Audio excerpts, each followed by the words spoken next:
Noumamira Sponsoring et Witelgir présentent.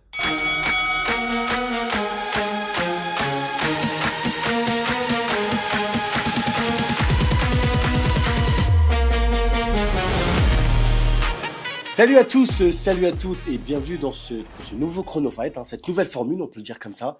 Je suis heureux de vous retrouver 10 ans après, avec un petit peu plus de poids, un petit peu plus de poil blanc, mais heureux et toujours la grinta, toujours l'envie de vous parler de fight cette fois-ci, et pas uniquement de Muay Thai. Autour de moi, l'équipe emblématique, je dirais même plus historique de Chronofight, Rémi Pario. Enchanté. Historique, c'est dur quand même. Historique, t'es dur. Ouais, ça nous rajeunit pas tout ça. À côté de lui, Julien Quentin. Salut Xav. Donc de la belle équipe, tous les deux. Larbi Benatia. Larbi, t'as pas changé de coupe, hein. Ouais, toujours le même. Toujours le même. Toujours aussi jeune. Tu vois bien. Et cette fois-ci, nous rejoint. Nous avons l'honneur d'avoir avec nous Coach Baba d'RMC. Je suis heureux que tu sois avec nous. Quand je t'ai proposé de nous rejoindre, tu m'as dit que tu regardais cette émission. Je peux te dire que j'étais hyper flatté. Et sache qu'aujourd'hui, c'est moi qui te regarde.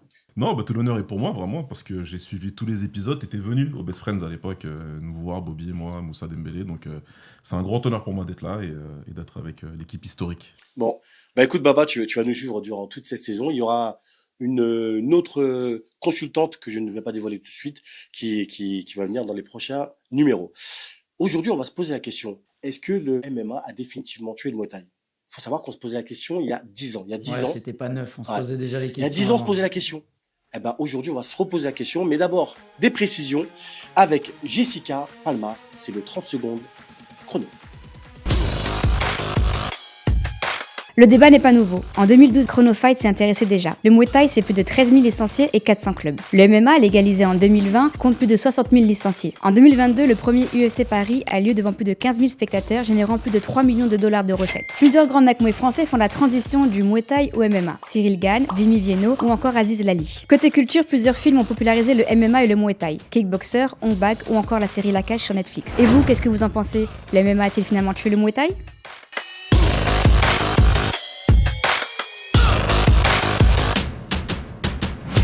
Nous sommes de retour sur le plateau de Chronofight. Alors, messieurs, lâchez les chevaux. C'est maintenant que je vous pose la question. Baba, honneur au nouveau. Wow. Qu'est-ce que tu penses? Est-ce que le MMA a définitivement tué le Muay Thai? Non, je pense qu'il y a plusieurs couches à ce débat, donc ça va dépendre de où on met le curseur. Moi, je pense qu'au niveau associatif, le Muay Thai il est toujours aussi fort. Je vais te donner un maître étalon tout simple, tout bête. Mon fils, il a 10 ans, je viens de l'inscrire en Muay Thai au TMTA à Sannois, comme je t'avais dit au téléphone. Heureusement que j'ai été fin août, parce qu'il y avait déjà plus de place, en fait, arrivé au forum des associations. Ça prouve bien que sur le tissu associatif, sur ce qu'est le Muay Thai en tant qu'outil pédagogique pour la jeunesse, il n'y a aucun problème. Je pense même qu'il a bénéficié de l'engouement du MMA. Ouais. Rémi, on fait le tour de tout le monde et ensuite... Moi, je suis assez d'accord avec Baba. Si tu regardes le nombre de structures qui ouvrent à l'année, même le nombre de coachs qui sont formés et même les infrastructures un petit peu... type fitness park, toutes ces choses-là qui mettent des créneaux Muay Thai, je pense que l'engouement, il est même pas exponentiel, mais il est bien plus important qu'il l'était il y a quelques années. Donc, je pense que c'est plutôt une bonne chose. Nos salles n'ont jamais été aussi pleines. Donc, je pense vraiment qu'on a l'avantage de faire partie du MMA, c'est-à-dire que la partie striking, il n'y a pas mieux que le Muay pour pouvoir compléter. Donc, nos salles sont pleines. Beaucoup viennent même gagner en expérience debout chez nous, même s'il y a des adaptations à faire pour le remaniement sur les amener au sol, les projections. Mais voilà, le Muay Thai reste... Larbi, je te laisse donner également ton avis. Ensuite, on pourra débattre un peu plus. Il y a un engouement pour les sports de combat en général. Donc, il y a le MMA, c'est vrai, qui est par rapport à son haut niveau et médiatique, fait le buzz. Mais au niveau associatif, tous les pratiquants viennent dans toutes les disciplines. Il y a un engouement pour tous les sports de combat. D'accord, à vous entendre, donc il n'y a pas de débat. À vous entendre, Non, mais après c'est juste que le MMA est une discipline qui, en tant que telle, a moins d'historique que le Muay Thai. Et en France, bénéficie d'une fédération depuis 2019. Elle est née pendant le Covid, cette fédération, donc c'est quand même quelque chose qui est hyper récent. Je crois de tête que 2024, c'est 12 000 licenciés contre 7 000 en 2023. Voilà, ça explose. C'est juste qu'il me semblerait qu'il y ait 80 000, alors pas licenciés, c'est un peu comme pour le Muay Thai, 80 000 participants. Voilà, donc c'est une discipline qui explose aussi, malgré qu'elle soit connue depuis des années. C'est une discipline qui est neuve chez nous en France. Ok, alors je rebondis un peu sur ce que tu disais, Baba. Dans le schéma associatif, ça fonctionne bien, visiblement, on est tous d'accord sur ça. Mais alors, c'est quoi le problème aujourd'hui du Muay Thai? Parce que j'ai l'impression que quand j'allume ma télé, j'ai l'impression qu'il y a un peu moins de gars, enfin beaucoup moins de galas. J'ai l'impression que le Muay Thai, on l'aime, mais on le voit pas. Bah, c'est ça le truc, c'est qu'il y a une dissonance entre ce que tu vas avoir sur le terrain, et nous on est tous des acteurs de terrain encore aujourd'hui, donc c'est pour ça qu'on le voit. Maintenant, au niveau médiatique, par rapport à ce que nous on a connu, puisqu'on est de cette génération-là, parce que comme tu l'as dit, Malheureusement. les cheveux blancs, tout ça, c'est plus la même époque. Nous on a connu le Mouet sur Canal+, on a connu les gros galas, le Valois et compagnie, même les championnats de France, c'était une dinguerie à l'époque, que ce soit Japy, Max Roussier, etc. Aujourd'hui, le MMA a pris toute la place médiatiquement parlant. C'est-à-dire qu'aujourd'hui, c'est difficile d'envisager juste un gala de Muay Thai déjà diffusé, tu vois. Quelle chaîne Tu vois ce diffuse que je un veux dire, gala sur quelle 100% chaîne Muay Thai aujourd'hui? Aujourd'hui, il n'y a pas. Moi qui travaille chez RMC, c'est pas, pour l'instant, c'est pas envisagé. Tu vois. Après, le MMA a été créé via des shows. C'est pas quelque chose qui a été créé via un tissu associatif au démarrage. Donc, c'était fait pour être un show. Donc, fatalement, il y a forcément un engouement qui est bien plus important qu'un gala classique qu'on peut avoir à droite à gauche. Alors attends, aujourd'hui, à part Baba évidemment, est-ce que vous regardez du MMA, les gars? Oui, sur les gros, enfin moi les grosses affiches. Ok, Voilà. parce que maintenant, cette émission, on va parler de fight, on va parler pas uniquement de Oui, Muay oui, Thai. on regarde, Donc, on regarde. Aujourd'hui, on regarde le MMA et on va pas se mentir, il y a de plus en plus de Muay qui font cette transition et qui passent du Oui, Muay mais Thai pourquoi au En MMA. Ouais, fait, mais pour qui- voilà. aujourd'hui, un combattant qui veut gérer une carrière sur du long terme, il va forcément s'orienter vers le MMA parce que les perspectives Et à l'avenir financières et d'avenir sont bien voilà, plus. sont dans cette discipline. Le Muay Thai, tu fais le tour beaucoup plus rapidement. Comme disait Baba tout à l'heure, les championnats de France, il n'y a plus personne. En 1 ou 2 combats, tu es champion. À part aller chercher un titre mondial, tu veux aller chercher quoi d'autre derrière? Donc tu es en train de me dire que ce débat, je dois le refaire dans 10 ans, et dans 10 ans, peut-être que la réponse, elle sera différente. Dans 10 ans, je sais pas ce qu'on sera. Baba, tout à l'heure, il avait dit quelque chose d'intéressant. Il y a plusieurs couches. Au niveau professionnel, et le MMA est un sport professionnel qui est reconnu aujourd'hui dans la fédération de boxe anglaise. Donc ça change tout déjà. Il y a un statut, ce qu'il n'a jamais eu en Muay Thai. Donc c'est par rapport à ça que le Le MMA... statut de haut niveau Muay Thai est accessible depuis Oui, mais quelques années. le haut niveau n'a rien à voir avec le professionnalisme. On est d'accord, mais peut- en tout cas, le statut, il existe. Non, mais depuis c'est peu. Ah non, oui. mais un statut de haut niveau... Commence pas à l'énerver, toi. Non, Non, mais mais le statut attends, haut niveau mais- ne te permet pas de gagner ta vie, bien au Non, contraire. mais mais tu as des aides de l'État à hauteur Quand de bien 10 même 000 t'es euros par an. je athlète, crois. quand Oui, bien non, même mais, t'es athlète en athlétisme ou ce que tu veux, tu vis pas grâce à ça non plus. Non, voilà, en t'es étant obligé- sportif de haut niveau. Oui, par contre, en MMA, aujourd'hui, les professionnels peuvent faire que ça. Et Je nous, on suis- a alors, construit- attends. on a pris à l'envers. Je suis pas du tout sûr de ce que tu dis, et c'est intéressant parce que je suis tombé il y a 2 jours sur une interview sur les fameuses primes dans le MMA, le fameux 12+12, notamment à l'UFC, puisque on parle de MMA, mais en vérité, s'il y avait pas l'UFC, est-ce qu'on parlerait encore du MMA de la même manière aujourd'hui? J'en suis pas persuadé. Aujourd'hui, est-ce qu'un combattant de l'UFC qui vient de débuter, est-ce que le 12+12, est-ce que c'est satisfaisant pour lui? Bah, normalement, ça va pas être satisfaisant. Maintenant, si tu prends empiriquement par rapport au potentiel de sa carrière, s'il arrive déjà à l'UFC, c'est déjà un truc de ouf, tu vois, c'est déjà bien. Aujourd'hui, ils ont un outil qui s'appelle le Dana White Contender Series qui permet à l'UFC d'aller choisir tranquillement. On est sur les jeux antiques. Hein. On te dit, il faut un KO absolument, et puis tu as Dana White à la fin qui est là avec son pouce, il dit Ah ouais, non ouais, ou il d'accord, dit ok. oui. Et puis à partir de là, tu as un contrat qui est de 20+20 par contre. Ça, c'est quand tu rentres au Contender Series. Maintenant, si tu arrives à faire quelque chose de ta carrière, si tu as l'UFC, tu arrives à monter, ben, tu vas pouvoir changer de contrat assez rapidement. Mais ça, c'est une promesse et c'est ce que l'UFC a réussi à faire. Encore une fois, il y a plein de gens dans le monde, ils te parlent pas de MMA, ils te parlent du UFC.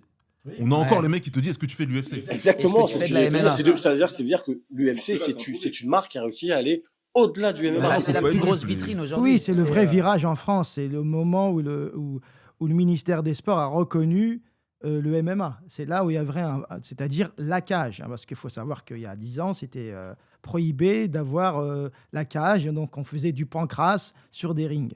Et donc, au moment où la ministre a reconnu donc, le MMA, l'a confié à la seule fédération professionnelle qui est la boxe anglaise, et c'est là où il y a le tournant. C'est pour ça que je dis, c'était vraiment un statut professionnel. Après, un professionnel qui touche un SMIC, ça reste un professionnel. C'est-à-dire qu'il a des cotisations à verser, c'est ça que je suis en train de dire. Après, Ça devient un métier, quoi. on n'a pas promis que les sportifs du MMA allaient devenir riches. Ça, il faut nuancer. Après, tu parlais de l'UFC en vitrine première, mais ils peuvent. Enfin, il y a beaucoup d'athlètes français qui se sont orientés vers d'autres organisations. Toutes les organisations étaient pleines à chaque UFC, mais le PFL était plein aussi. Il me semble que l'ARES et l'Hexagone MMA ont aussi leur succès. Donc en fait, c'est pas un but ultime. Beaucoup de champions ont choisi même d'autres organisations. Aujourd'hui, il y a que des l'UFC. ouvertures. À l'époque, il y en avait beaucoup moins. Aujourd'hui, il y a plus. Les chemins sont beaucoup plus larges pour y arriver aussi. Mais le but ultime, c'est d'intégrer. Enfin, pour la plupart, c'est d'arriver à l'UFC, quoi. Même Alors, s'ils on sont va pas forcément parler un les petit peu mieux payés. d'évolution du MMA. On revient quand même du fameux penalty de Wanderlei Silva à aujourd'hui un sport. Non, mais c'est vrai. Aujourd'hui, un sport qui a pignon sur rue, tout simplement. Un sport qui est louable, un sport où des parents mettent leur enfant. Est-ce que c'est pas ça aussi qui fait que le MMA a gagné en sympathie, je dirais ça? Parce qu'aujourd'hui, c'est un sport, voilà, exactement ça. L'encadrement, la formation des coachs, c'est quelque chose de beaucoup plus sécuritaire qu'avant. L'aspect cage, il est devenu moins sauvage à l'image. Ils ont complètement intégré ça comme quelque chose de sécuritaire plutôt que d'animal. Oui, que de barbare ou quoi que ce soit. Et donc ouais. ça a rassuré aussi la plupart des parents qui voulaient mettre leurs enfants sur un sport de combat Et complet. puis, ça a été hyper légiféré entre les premières années des Pride ou même avant à ce qu'on a aujourd'hui.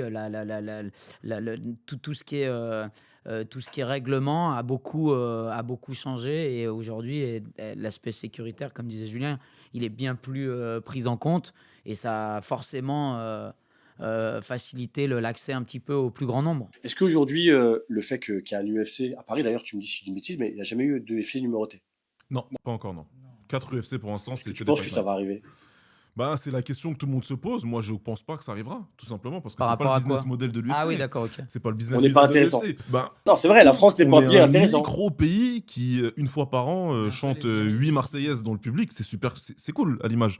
Mais on se trompe en croyant que cet engouement-là, il existe que chez nous. C'est partout.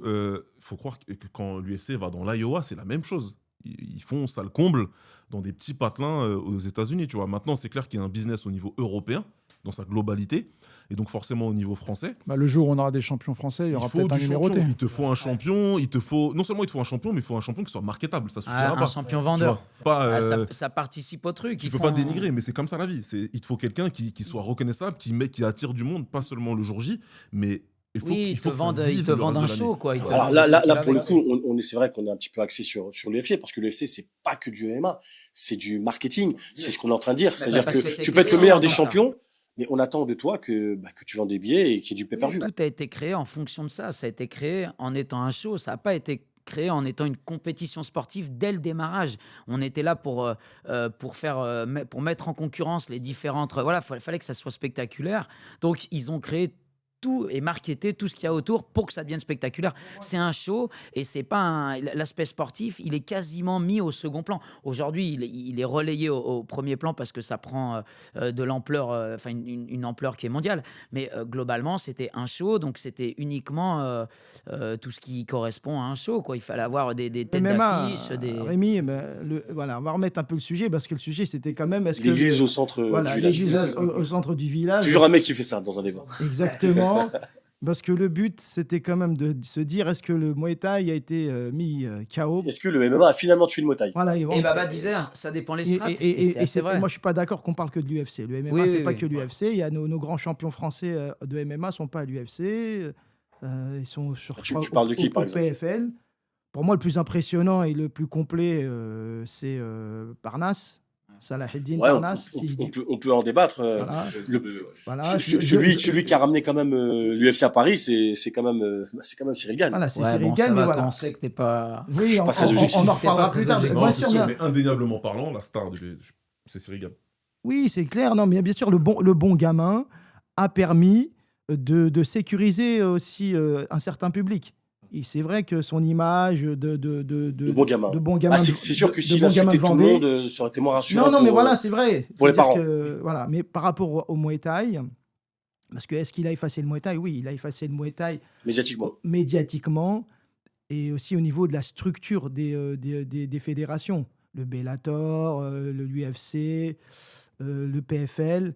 C'est-à-dire qu'il y a un vrai classement, une vraie ceinture, un vrai champion. C'est ce qu'on se disait aussi au niveau du Muay Thai à l'époque et encore aujourd'hui. Malheureusement, c'est que dans le monde, entre guillemets, professionnel du Muay Thai, il y avait trop de champions. sans classement et Bah, déjà, rencontrer il pas n'y a de qu'une fédération. en Ouais, mais France. non, les gars, déjà, si je peux me permettre, vous parlez de fédération, c'est aussi des organisations avant d'être des fédérations. Oui, moi, je parle C'est-à-dire des que ceintures de c'est-à-dire même le Bellator ou le PFL, c'est pas le même. Tu peux pas comparer une organisation avec des intérêts financiers avec une fédération qui est là pour Non, développer mais je un parlais sport. de la validité des ceintures. Oui, voilà. C'était- C'est on le sait fait ce de qu'on dire que t'es un demandait. champion. Le C'est-à-dire PFL a que racheté le Bellator. Ouais, mais c'est du aujourd'hui, clash, quoi. alors ok, je fais l'idiot du village, je sais très bien le faire. Aujourd'hui, t'as plusieurs organisations de MMA. Bah, je suis l'idiot du village, dit, mais alors c'est qui est plus fort alors finalement? C'est pareil. Dans l'imaginaire des gens, de toute façon, on le sait, ce sera l'UFC. Maintenant, c'est vrai que la promesse du MMA, elle est différente de celle du Muay Thai, parce que là, on te dit, c'est du combat complet, il y a une grosse organisation et des organisations secondaires, entre guillemets, Non, puis on dit que tu vas vivre de ça, et, surtout. et c'est un sport qui a été créé pour être professionnel. Là où le Muay Thai, c'est un sport associatif qui a profité... Bon, j'ai pas envie... C'est mon sport, le Muay Thai. Mais il y a l'anglaise qui faisait plus rien dans les années 90-2000. Oui, qui a profité Le Muay du est fait que arrivé, ça se casse un c'était peu la... sympa, c'était cool, on a eu des visages, on a eu des gueules qui ont fait Ouais, et gueule, puis, puis on avait un mais- organisateur qui faisait des Merci choses. Van Damme, hein. Ouais, mais... C'est vrai. Non, mais moi, c'est vrai aussi. Le excuse-moi. problème, c'est qu'on a encore les coudières à plus haut niveau en France. Le MMA, en 2 ans, Si tu veux, il y a un truc qui est quand même bien plus spectaculaire dans le Attends, MMA. attends. Je reviens sur ce que tu dis, c'est intéressant. Alors évidemment, dans cette émission, dans ces émissions, j'ai pas envie de parler des fédérations, parce que j'ai envie vraiment qu'on se concentre sur l'essentiel et le côté sportif. Mais c'est vrai qu'aujourd'hui, le MMA, ils ont la possibilité de mettre les coudes, et que le Muay Thai, même en pro, c'est pas encore possible. Donc est-ce que ça, par exemple, c'est pas quelque chose qui fait que c'est moins attractif? Le Muay Thai a perdu le coche à l'époque d'un grand organisateur, on peut le nommer son nom, c'est Sami Kepchi. Il avait une télévision pour lui, c'était Canal+. On avait des très grands champions de Muay Thai qui, pour moi, personnellement... Je vous parle du temps que les mois. Non, mais au niveau technique, au niveau palmarès, étaient beaucoup plus forts que les stars du MMA d'aujourd'hui. On peut le dire. Nos champions du Muay Thai. Ouais, c'est vrai, tu compares pas les mêmes Non, choses. non, mais pour dire, non, au niveau Muay Thai, on avait des boxeurs de très haut niveau. Malheureusement, ils n'avaient jamais le statut de professionnel.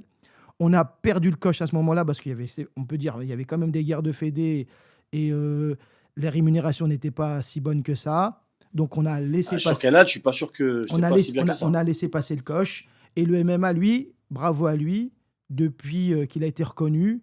Et c'est vrai qu'il y a aussi cette dynamique américaine du showbiz qu'on n'a peut-être pas en Europe, qui a apporté cette hype. Comme on Non, dit. mais comme il l'a dit, Baba, il faut pas comparer ce qui est incomparable. C'est vrai que déjà à l'époque sur Canal+, les primes, je pense, étaient quand même relativement correctes pour des Mais c'est normal. normal. C'est toujours les C'est mêmes normal. équipes qui tournaient. Mais c'est Parce surtout qu'il y que avait des c'est pas sponsors. T'avais 10 combattants qui étaient exactement. Et puis c'est vrai, Mourad Sari, Dida Diarfat, etc. Mais c'est vrai que en fait c'est la vraie, je pense, raison de ces différences, c'est que c'est pas la même motivation. C'est-à-dire que le Muay Thai, la motivation, le côté art martial, le côté respect, le côté, c'est vrai, on a ce côté-là que le MMA n'a pas, et finalement on se demande Oui, mais si ça, c'est pas eux qui ont culturel, compris. c'est bien plus le Mais Muay du Thai coup, est-ce que c'est bénéficie- pas nous qui nous trompons Non, mais Non, c'est pas pareil. C'est deux choses complètement différentes. Et on n'est pas obligé d'opposer l'un à l'autre. C'est juste que je pense qu'il y a des choses à tirer du MMA.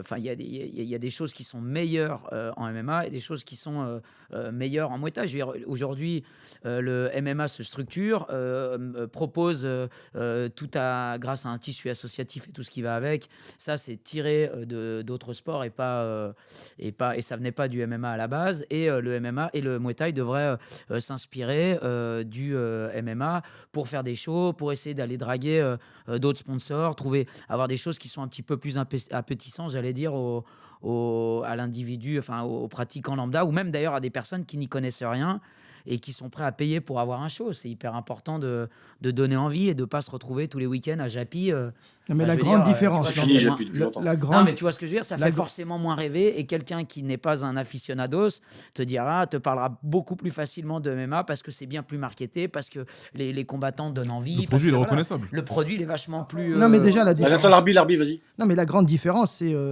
c'est le professionnalisme. C'est un vrai statut. Tu me parlais des coudières. Pourquoi il n'y a pas de coudières en MMA? Et on est le ministère- dernier pays chez nous. Le ministère te dira qu'il Ouais. y a des coudières en Muay Thai. Pourquoi il n'y a pas de coudières en MMA? On se dirait, mais pourquoi? Alors que c'est quand même le Muay Thai qui est le sport des coups de coude, parce que c'est un sport professionnel. Donc, c'est des athlètes qui peuvent prendre des coudes. C'est ce qu'on va dire. Et que nous, en Muay Thai, on est encore amateurs. C'est pour ça qu'on a encore les coups d'ir dans la législation française. C'est ça qui va faire le déclic. Après, il faut savoir une chose aussi, c'est que le MMA a apporté une nouvelle formule en Muay Thai.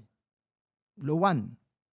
Les petits gants, la cage, tout ça, ça n'existait pas avant. Et bah donc ils ont adapté le Muay à avoir quelque chose de plus vendeur. Parce que la vérité, c'est que la majorité des gens qui viennent regarder un combat en MMA, Ils veulent du chaos, ils veulent du spectaculaire. Je ne crois pas qu'ils viennent regarder des mecs qui font que du grappling ou que de Ouais, la ouais. lutte. Je Mais pense au que même titre 95% des mecs qui regardent un combat de MMA, ils veulent deux mecs debout qui s'arrachent la tête. Mais au même titre que du Muay Thai, les non-informés te diront que voir du PAM, ça les fait chier au possible. Donc c'était très facile de se dire, Ça les embête. en fait les mecs ils veulent du striking, on leur met des petits gants, on leur met 3 reprises de 3 minutes, Voilà. on leur demande de s'arracher la tête pour $10 000. Et donc, c'est ce du que fait le coup, One.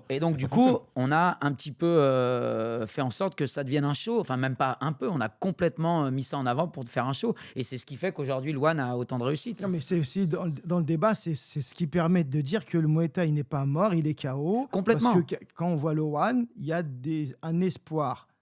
Alors, Il après, n'est y pas a mort, deux mais choses. il est dans les cordes. Après, il y a deux choses. La première, c'est que et je suis bien placé pour le savoir, vu le nombre de messages que je reçois tous les vendredis. La première Message chose, c'est que- sympathique ou...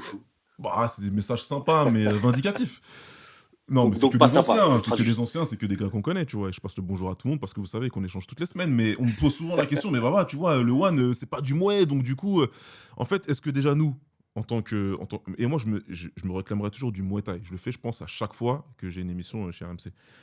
Est-ce que nous, en tant qu'acteurs du Muay Thai, que ce soit combattant, coach, président d'association, dirigeant, etc., on est capable de se dire qu'il y a une évolution, qu'on arrête de tirer dans les pattes d'un truc qui, en vrai, peut faire exister le Muay Thai sous une autre forme. Pour l'instant, j'en suis pas sûr.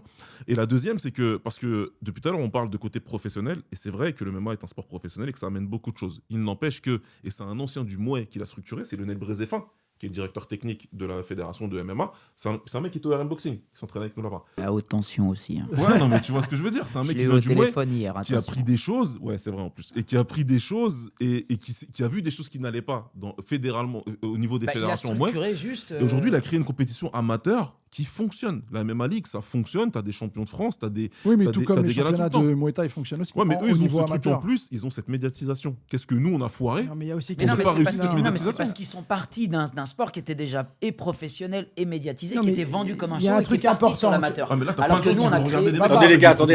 Non, mais Baba, oui, tu viens de dire c'est-à-dire qu'ils l'ont fait à quelque l'envers. chose. Ils ont créé un sport qui professionnel met de qui est l'eau devenu amateur et pas Baba, l'inverse. tu viens de dire Il quelque nous reste chose. 1 minute 30 de débat. Ah, on est foutu, c'est le Non, mais terrain, là. pour finir ce débat, Baba vient de mettre de l'eau dans mon moulin.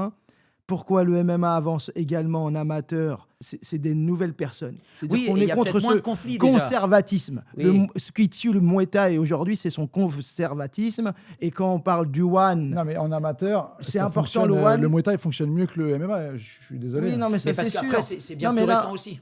Non, mais la vitrine est importante. Le haut niveau, c'est important. C'est vrai qu'en Muay Thai, on essaye de casser tout ça. Le One, c'est un style de Muay Thai. Je pense qu'il y a de la place pour toutes les sortes de Bon, disciplines. t'es en train de dire que c'est des disputes internes qui sont Oui, qui font pas avancer les inhérentes choses. au problème. Depuis toujours. Mais La ça, preuve. tout le monde le sait, donc du coup, on Donc, il y a- peut faire une émission il y a- uniquement sur les c'est histoires dommage entre les gens. qu'un jeune C'est qui est vachement plus Quelqu'un drôle. qui a fait du Muay Thai, qui structure le MMA et que ça marche, alors que je vois quand même, sans parler des fédérations, Ça manque que, un peu que d'embrouille. c'est hein. quand même du conservatisme et que ça ronronne dans les fédérations de Muay Thai. Je trouve dommage que Oui, la nouvelle après, génération il a prenne gagné- pas le Il a pouvoir. gagné du temps. Il n'y a qu'une fédé Oui. de MMA. Donc forcément, ça va aussi plus vite. Il y en a d'autres qui font du MMA. Le truc, c'est que tu as aussi la fédération de lutte qui fait du MMA, tu as la Et puis la lui, fédération lui, il a délégataire de Muay fait Thai qui ça fait du pour MMA. développer la fédération. Et on arrive quand c'est même pas à- personnel. Hein. et Il on l'a pas arrive fait quand même à pour avoir lui. quelque Il l'a chose qui fait parce fonctionne. qu'il avait Bon, une... les gars, regardez. 2, 1, 0.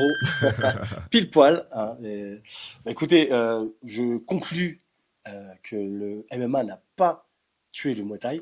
Hein, donc ça, c'est plutôt une bonne nouvelle. Donc 10 ans après, mais peut-être que dans 10 ans, on refera le débat. En tout cas, quoi qu'il en soit, nous, que ce soit le MMA, que ce soit du kick, de la boxe ou du Muay Thai, évidemment, nous, ce qu'on veut, c'est que les sports de combat se développent le plus possible et c'est notre volonté. Nous allons tout de suite passer du côté du Sanam Muay à Montbéliard qui se déroule le 11 octobre. Nous sommes allés voir Thomasson. C'est parti pour Chrono Story.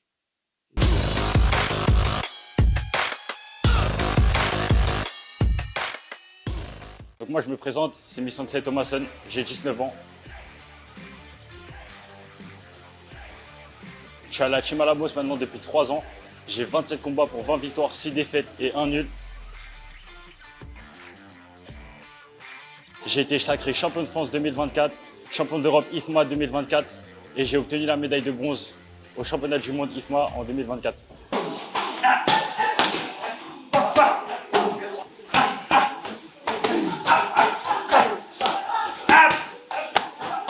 Je boxe le 11 octobre 2025. Du coup, là, on est à la fin de la préparation. Bon, bien, j'ouvre vers l'avant, tout de suite. Passez à l'intérieur, contrôlez les avant-bras. Allez, fixer, travaillez derrière. Maintenant, travaillez juste l'esprit. Je prépare dur, franchement, je me sens bien. J'ai hâte d'y être au jour du combat pour tout donner et régaler les spectateurs. Voilà, c'est ça. On visse les poignets, on y va, on y va, on y va, on y va. 2, 3, 4, 5, 6, 7, 8, 9, 10, ok. Ma préparation s'est très bien passée. Comme d'habitude ici à la Team Alamos, ces préparations elles sont dures, forcément pour qu'on soit prêt le jour du combat. Donc on a tout donné au moment de la prépa pour être au mieux sur le ring et tout donner. Et pour ramener la victoire. Allez, plus haut, plus haut, plus haut, plus haut, plus haut. Rentre les abdos, allez, plus haut. Allez, le jab qui retravaille, le jab, voilà. Feinte-le à Prince, feinte-le avant, s'il vous plaît. Time! Oh! On fait pas un sparring copain, on fait un sparring gap.